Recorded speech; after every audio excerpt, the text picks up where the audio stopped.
the wearing of the headscarf for the women. This seems to have become so major, a major aggravation. Why should women who want to wear a veil, why should this have been such a source of aggravation today? Why is that? I don't understand it.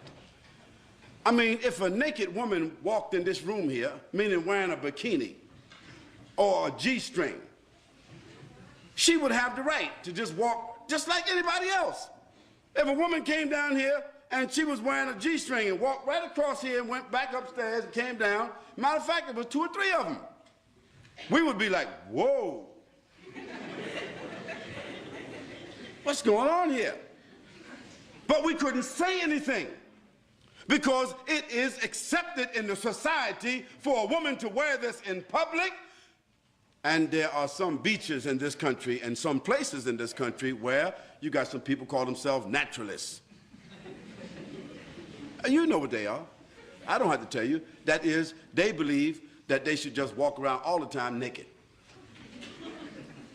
Now that we can't make a judgment call because according to legislation, the naturalists have a right. There's a man that was running across the whole UK for 3 months. Can you imagine that? 3 months with nothing but a hat and a pair of boots on. I mean, he's running. Can you imagine a man running through a village? Nothing but a hat and a pair of boots on. Because he's a naturalist and these are his constitutional rights. And for 3 months, nobody could say anything about it. Well, I say that in a society where people are allowed to express themselves that way, why should there be a problem about Muslim women, whether in the schools or otherwise, choosing the preference to cover their heads or to cover their bodies with loose garments? Why should there be such an uproar? Why is there the need for the media to assault and say Muslims want to take over our society and Muslims want to impose their values upon us and so forth? Well, I want to remind them that until 15 or 20 years ago, the nuns in the church, in the Catholic Church, they had to wear it. Is it right or wrong?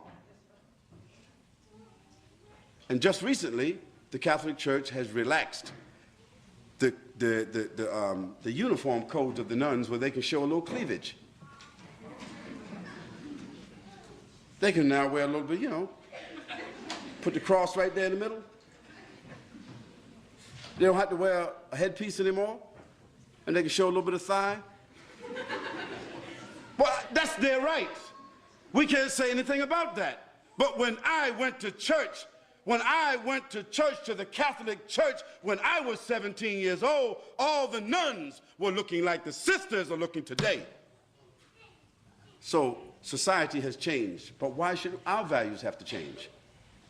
Those Muslim ladies who want to wear the full scarf and want to wear loose clothing, they're doing so because God said so, not because their husband said so, not because they're Arabs or Indonesians or Malaysians or Africans. No, they're doing it because God says so. So if our religion, which is the same religion of Moses and Abraham and David and Solomon and Jesus and John the Baptist, if we have the same religion as all of those prophets, and we are all monotheistic people basically, Christians and Jews and Muslims, taking our sources from the same, taking our scripture from the same sources, and we can see in the history of our religions that women dress this way consistently, then why is it an aberration because our women want to wear that today?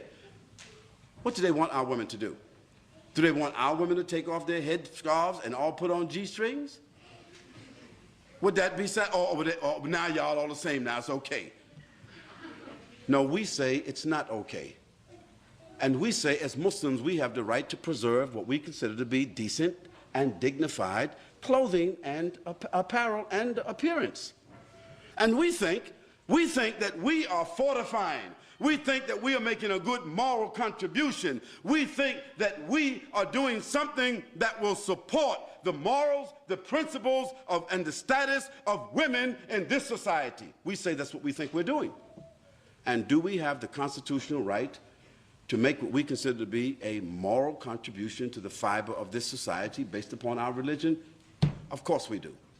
And we don't have to apologize. And if somebody wants to know, if we are unable to explain, we do not have to explain. But what we should do is, the people of the media, or the people of government who feel that they don't understand what's going on, we should send them to people who are qualified to expound upon this issue in a dignified, educated way, so that people would not think somehow or another that all these women who are wearing these scarves got an AK-47 underneath their scarves, or they got a bomb, they coming inside somewhere with a bomb. You know, stereotypes.